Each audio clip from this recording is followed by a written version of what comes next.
This is the story of Flaco the owl, who was one of the most famous birds in New York City. Flaco was a Eurasian eagle owl who was hatched at a bird sanctuary in North Carolina.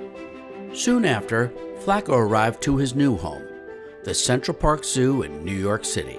He lived at the zoo for the next 12 years. While Flaco was happy at the zoo, he often wondered what it might be like outside. Luckily for Flaco, someone damaged his enclosure and left a small gap. Being clever, as all owls are, Flaco found it. That night, Flaco made his escape.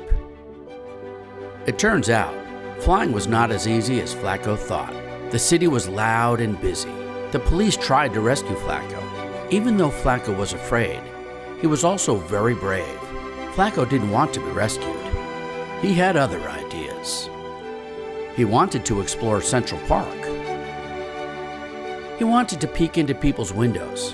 After all, they had been peeking into his home for years.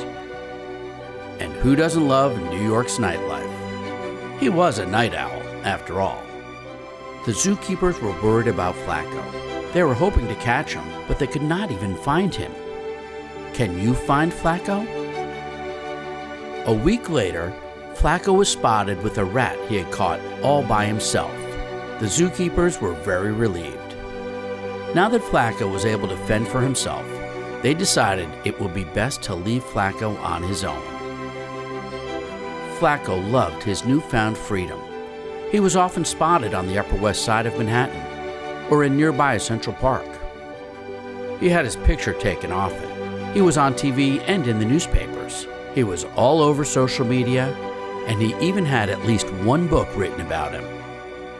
Flaco had so many social media followers, he became a bit of an influencer.